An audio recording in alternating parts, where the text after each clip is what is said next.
ధర్నా నిరసన కార్యక్రమానికి హాజరైనటువంటి ధర్మ సమాజ్ పార్టీ హైదరాబాద్ నాయకులకి, ధర్మ స్టూడెంట్స్ యూనియన్ నాయకులకి, ప్రజాస్వామ్యవాదులకి, ఈ సమస్యని యావత్ తెలంగాణ ప్రజలకు తెలియజేస్తున్న క్రమంలో మాకు ఇక్కడ దయచేసి ఎలాంటి నిర్బంధం పెట్టొద్దని పోలీసు అధికారులని కోరుతూ ఈ కార్యక్రమాన్ని టేకప్ చేయడానికి వచ్చినటువంటి ఎలక్ట్రానిక్ అండ్ ప్రింట్ మీడియా సోదరులకు, పైగా ఎస్సీ ఎస్టీ బీసీ మైనార్టీ పేద ప్రజలందరినీ గౌరవించే సమాజానికి, ప్రజాస్వామ్యవాదులందరికీ పేరు పేరున నమస్కారాలు. జై భీమ్, భీమ్ వందనం. అయ్యా, ఈ తెలంగాణ రాష్ట్రంలో ఒక పాలన పోయి పేద ప్రజల పాలన రావాలని ఆశించి కొట్లాడితే ప్రస్తుతం కాంగ్రెస్ గవర్నమెంట్ కొనసాగుతూ ఉంది. ఏ జిల్లాలో అయితే అత్యంత పేదలుగా నివసిస్తూ ప్రైవేట్ స్కూళ్ళకు పోయి చదువుకోలేని దుస్థితిలో ఉన్న ఓ ఎస్సీ ఎస్టీ సామాజిక వర్గానికి సంబంధించిన, రోజు పని చేసుకుంటే కానీ బుక్కడి భూమి దొరకని ఆ కుటుంబాల పిల్లలు భువనగిరి సంక్షేమ హాస్టల్లో చదువుతున్న, అదేవిధంగా సూర్యాపేట సంక్షేమ హాస్టల్లో చదువుతున్న పిల్లల దీనమైన స్థితిని చూసి కూడా నేటికి ఈ ముఖ్యమంత్రి గారు కావచ్చు, మంత్రులకు కావచ్చు, ఆ ప్రాంత ఎమ్మెల్యేలకు కావచ్చు, కనీసం వాళ్ళ దృష్టిలో కూడా ఈ సమస్య లేనట్టుగా మేము గుర్తించాం. కాబట్టి ఇది అత్యంత బాధాకరం. పేదల అంటేనే వీళ్లకు అలర్జీలాగా ప్రవర్తిస్తున్న ఈ నాయకుల తీరును మేము ఖండిస్తున్నాం, సిగ్గుపడతా ఉన్నాం.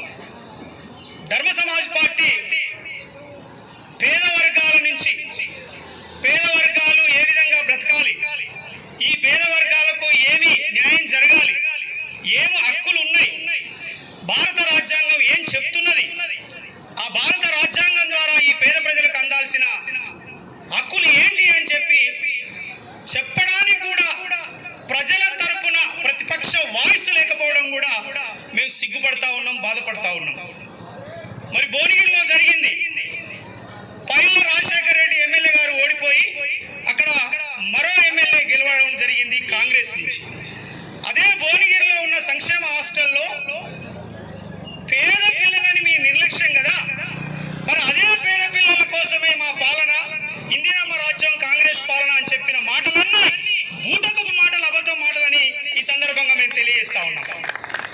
అయ్యా, అసెంబ్లీ సెషన్ నడుస్తుంది.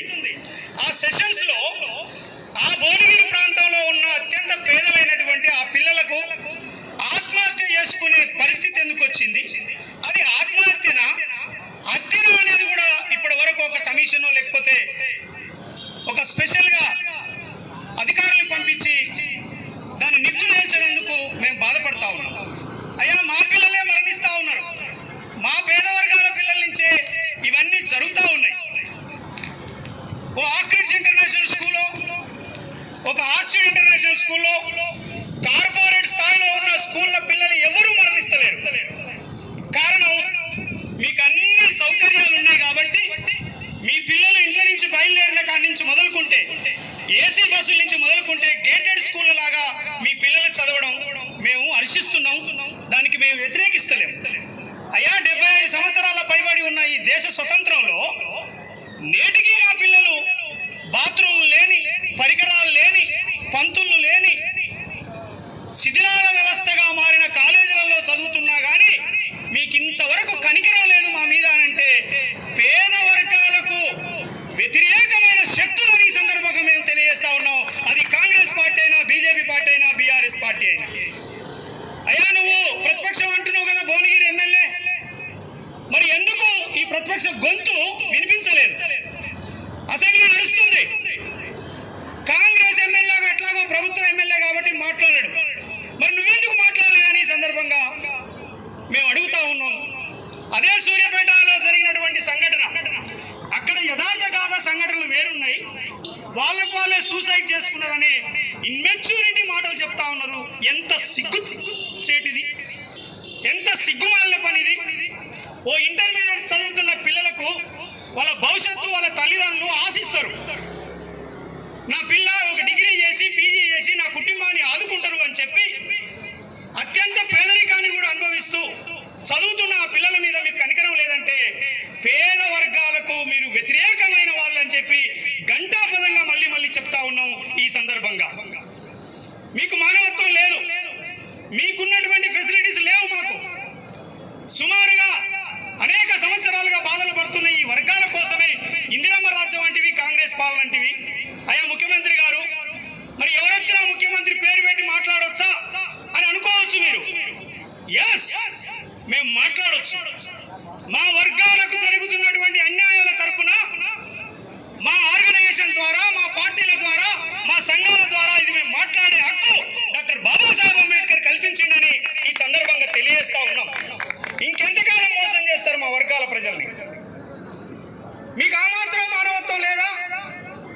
ఒకసారి చూడండి, తెలంగాణ వ్యాప్తంగా నిర్వహించబడుతున్నటువంటి సంక్షేమ హాస్టల్స్ కావచ్చు, పాఠశాలలు కావచ్చు, వాళ్ళ పనితీరుని, వాళ్ళ జీవితాలు ఏ విధంగా గడుస్తున్నాయో చూడండి. బాత్రూమ్లు కూడా లేని పరిస్థితులలో ఇంకా ఉన్నాం కదా. మరి పోయిన ప్రభుత్వం వైఫల్యం వల్ల ఇది జరిగింది. మా ప్రభుత్వంలో ప్రతి బిడ్డని గుండెలో పెట్టుకొని చూస్తా ఉన్న మాటలన్నీ బోగస్ మాటలే కదా అని చెప్పి ఈ సందర్భంగా మేము ప్రశ్నిస్తా ఉన్నాం. నిజంగా ఇది బోగస్ మాటలు కాదు అనుకుంటే ఈ పేద వర్గాల మీద, ఎస్సీ ఎస్టీ బీసీ మైనార్టీల ప్రజల మీద, విద్యార్థుల మీద, వాళ్ళ తల్లిదండ్రుల మీద మీకు ఏమాత్రం గౌరవం ఉన్నా వెంటనే మీరు అసెంబ్లీ సెషన్ లో దీన్ని